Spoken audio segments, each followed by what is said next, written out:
There's a kind of silence that doesn't feel empty. It feels earned. You earned it. Go. You know the moment. The door clicks shut. The noise of the world fades into something distant and harmless. And for the first time all day, you don't have to be anyone. We call it peace. There's a quote often attributed to Tom Hardy. Being alone for a while is dangerous and addictive. Once you see how peaceful it is, you no longer want to deal with people. Whether or not he actually said it, the idea sticks because it feels true. But what if that peace isn't just rest? What if it's the beginning of something else? Something quieter, something gradual, something that doesn't take you out of the world all at once, but slowly makes you stop wanting it.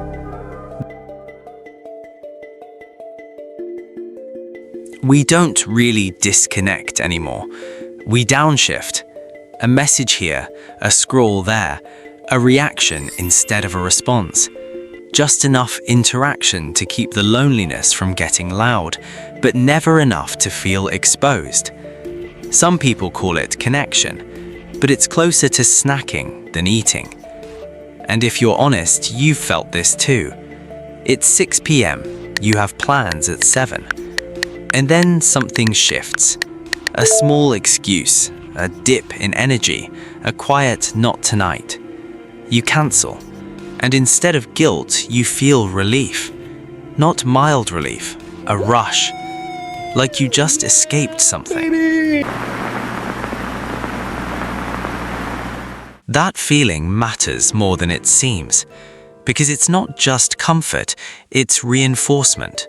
We're learning, slowly, that solitude feels safer than participation, and the tools we use every day make that easier. We carry devices built for connection, but often use them as filters, buffers, shields. Do not disturb isn't just a setting anymore. For a lot of people, it's a lifestyle. To understand why solitude feels so good, you have to understand what it replaces.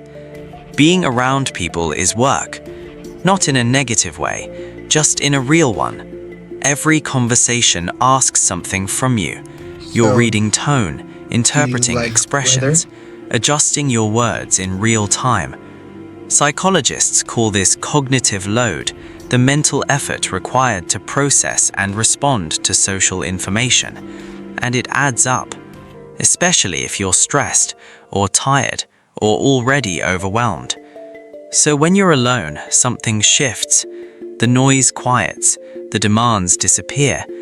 Your brain isn't juggling expectations anymore. And that relief, it's real. Here's where it gets complicated. The brain is built to adapt. If something consistently reduces stress, it starts to favor it. Over time, solitude stops feeling like a break and starts feeling like the default. Research in social neuroscience suggests that when people experience prolonged stress, the brain, particularly areas like the amygdala, can become more sensitive to perceived social threats. Not danger in the obvious sense, but unpredictability, judgment, misunderstanding, things that make interaction feel heavier than it used to. So the brain adjusts. It begins to treat solitude not just as rest, but as safety. There's a concept in psychology called habituation. It's how we get used to things, good or bad, over time. But it works both ways. You don't just get used to noise, you can get used to the absence of friction. And in solitude, something subtle happens. You don't get interrupted. You don't get challenged.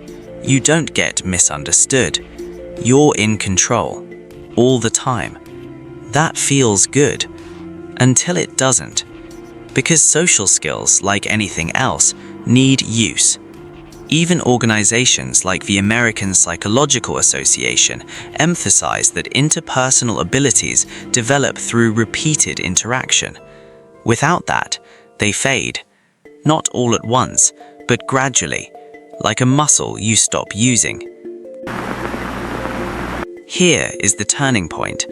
Not when you become isolated, but when interaction starts to feel unnecessary. A friend's bad mood feels exhausting. A conversation feels like effort. A call feels intrusive. Not because people changed, but because your tolerance for unpredictability shrank. You didn't choose to disconnect. You just got better at avoiding the parts that made connection real. And this doesn't happen in isolation. It's supported quietly by the world we've built. We live in what's often called the attention economy, a system where your time and focus are the product.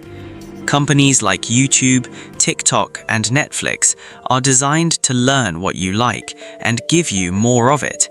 Perfectly paced, perfectly tailored, perfectly frictionless. No awkward pauses, no conflicting opinions, no effort required, just engagement. And compared to that, real life can feel inefficient. Why risk boredom, discomfort, or rejection when you can stay in a space that never asks anything from you? But there's a cost. When everything becomes optimized for comfort, you lose your tolerance for anything that isn't. Oh, Wi-Fi's down. No. And human connection, by nature, is not optimized. It's messy, unpredictable, sometimes frustrating. But it's also where parts of you exist that can't exist anywhere else. We don't fully understand ourselves in isolation. We understand ourselves in reflection, through disagreement, through laughter, through moments we didn't plan. So yes, the peace of being alone is real, but it's not neutral. It shapes you, quietly, over time. And if you're not paying attention, it can turn from something that restores you into something that replaces everything else. So the next time you feel that pull to cancel, to retreat, to disappear into the quiet, pause for a second. Ask yourself, is this recovery or is it avoidance? Because the most dangerous thing about silence is not that it's empty, it's that it can become enough. When was the last time a conversation made you feel more alive than your favorite playlist? If this resonated with you, you're not alone in that feeling. We're building a space for people trying to stay human in a world that makes it easy not to be. Stay curious, stay present, stay connected.